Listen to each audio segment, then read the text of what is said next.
कलयुग के राजा राहु का गोचर परिवर्तन ठीक 18 तारीख के रात के तकरीबन 7:36 को मिथुन राशि के भाग्य भाव पर होने जा रहा है।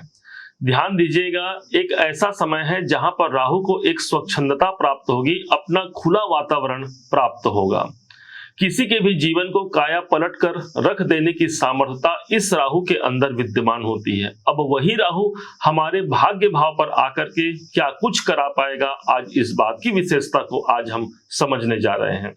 अभी तक यही राहु देव आपके कैरियर भाव पर स्थित थे, ठीक 10वें भाव पर थे। आखिर यहाँ पर क्यों अच्छा परिणाम नहीं दिए, या फिर क्या ऐसा कारण था जो हमको 100% परिणाम नहीं मिला? तो इसका एक ही उत्तर है कि अभी तक राहु देव अपने परम शत्रु देव गुरु बृहस्पति की राशि पर विद्यमान थे। माना जाता है गुरु और राहु का कॉम्बिनेशन अच्छा नहीं होता। अब ये एक ऐसे स्थान पर आ रहे हैं जो शनि का स्थान होता है, और यथा शनि तथा राहु कहा गया है। राहु के लिए ये स्थान अच्छा है। अब ये भाग्य भाव पर उपस्थित रहेंगे। राहु के लिए कहा जाता है जिस स्थान पर उपस्थित हो जाते हैं वहां पर बड़े हुए बढ़ोतरी का ये सूचक माने जाते हैं, अर्थात मिथुन राशि के लिए एक बड़े लाभ का अवसर हम प्राप्त कर पाते हैं इस समय पर।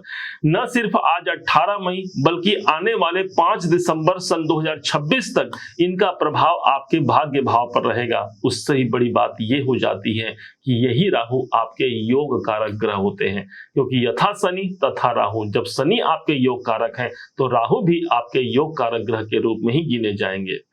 परिणाम को जानिएगा। 9वां भाव आपके उच्च अधिकारियों से आपको जोड़ने वाला है। बड़े अधिकारियों से आपको समर्थन इस समय पर प्राप्त होता है। आप कोई प्रयास करते हैं और वहां से उनके तरफ से कोई पॉजिटिविटी, कोई सकारात्मक परिणाम वहां से हमको प्राप्त होना है। इस समय पर आप धर्म की यात्रा करने जा रहे हैं। एक ऐसी यात्रा हो सकता है कि बड़ी दूरी की यात्रा भी कर सकते हैं, वो कोई धार्मिक यात्रा यहाँ से संपन्न हो सकता है। क्योंकि 9वें भाव को भी हम विदेश से जोड़ते हैं, अर्थात विदेश संबंधी भी कार्य ये राहु सम्मिलित करेगा आपके जीवन में, क्योंकि इनके हाथों में एक जलता हुआ मसाल है, और वो मसाल ऐसा मसाल कि जो भी अंधियारा है या अंधियारे से युक्त यदि जीवन है तो वहां पर एक बड़ी रोशनी अर्थात मसाल हमारे साथ रहेगा, जिसको लेकर के हम अपनी सफलता के मार्ग पर अग्रसित होते हैं। अब कोई रुकावट नहीं, कोई बाधा नहीं। क्यों? क्योंकि शनि अब अपने स्वयं की राशि पर आ गए हैं। ध्यान रखिएगा, राहु के पास अपना स्वयं का कोई स्थान नहीं है, अपना घर नहीं है, और इसीलिए जब ये शनि के घर पर आते हैं इनको वो कॉन्फिडेंस मिलता है कि हाँ, मैं अपने घर पर हूं, यथा शनि तथा राहु। और इसी प्रकार से हमारे जीवन को बड़े परिणाम से, बड़े अवसर से यही एकमात्र राहु जोड़ पाते हैं। अब यहाँ पर ये 9वें भाव पर तो स्थित रहेंगे, इसके बाद इनकी 3 दृष्टियां होती हैं, जिनमें सबसे पहले जो दृष्टि पड़ेगी वो आपके अपने राशि मिथुन राशि पर ही इनकी 5वीं दृष्टि पड़ेगी। 3 नंबर की राशि मिथुन राशि की राशि होती है। इसके स्वामी होते हैं बुध, और ध्यान दीजिएगा, बुध और राहु का कॉम्बिनेशन भी परम मित्र का कॉम्बिनेशन है, अर्थात यहाँ पर राहु देव भी आपके अपने राशि पर दृष्टि प्रदान करके आपके कॉन्फिडेंस में वृद्धि करने जा रहे हैं।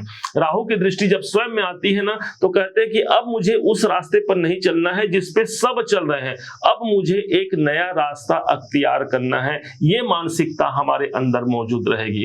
अब मुझे लीक पर नहीं चलना है, कोई अलग रास्ता आप अपनाएंगे, और वो रास्ता होगा आपके सफलता का। इस बात को आप समझिएगा। राहु लगन पे दृष्टि है, अर्थात कोई स्वास्थ्य में समस्या है, उसके बाद भी हम उस स्वास्थ्य समस्या से बाहर निकलते हैं, और बल्कि अपने मुकाम को हासिल करने के लिए हम उस पर अग्रसित रहते हैं, क्योंकि राहु कभी रुकता नहीं, आपको भी ये रोकेगा नहीं। राहु के पास जो अगली दृष्टि है, दूसरी दृष्टि, वो 7वीं दृष्टि पड़ रही है, और सीधे आपके पराक्रम के भाव पर पड़ रही है, जहां पर 5 नंबर की राशि है। अब यहां से कहीं पर भी पराक्रम, आपने जो सामर्थ्यता है, जो पराक्रमता है हमारे अंदर, वो कहीं से भी कमजोर होने वाली नहीं है, अर्थात शक्ति का दूसरा नाम ही हमारा तीसरा स्थान है, और राहु के पास बड़ा शक्ति मौजूद होता है। अर्थात कॉन्फिडेंस, हमारा आत्मबल कहीं से भी कमजोर नहीं होगा। नवम भाव से देख रहे हैं, नवम भाव उच्च शिक्षा का होता है, अर्थात हम बड़ी शिक्षा, बड़ा नॉलेज भी हमको प्राप्त होता है। जो मार्ग में, जो हमारे कैरियर में आ रही बाधाएं हैं, उनको हम पार करते हुए अपने मुकाम को हासिल करते हैं। ये हमारे पराक्रम भाव पर देख रहे हैं। आप आईटी से जुड़े हैं, सॉफ्टवेयर संबंधी काम कर रहे हैं, ट्रेडिंग में संबंधी काम करते हैं, कोई ऑनलाइन संबंधी काम करते हैं, या फिर स्पोर्ट्स में हैं, इन सब लोगों को विशेष सफलता मिलने जा रही है। राहु का प्रभाव हमारे तीसरे घर पर पड़ रहा है।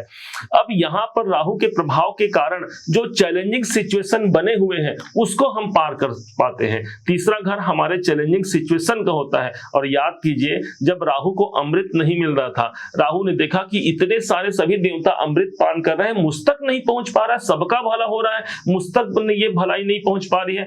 राहु ने येन केन प्रकारेण उस मंजिल तक पहुंचने के लिए अपना रास्ता बनाया और वहां पर जाकर के अमृत का पान कर लिया था। ठीक उसी प्रकार से कोई रुकावट यदि है, उससे हम बाहर निकल करके इस यात्रा को संपन्न करते हैं।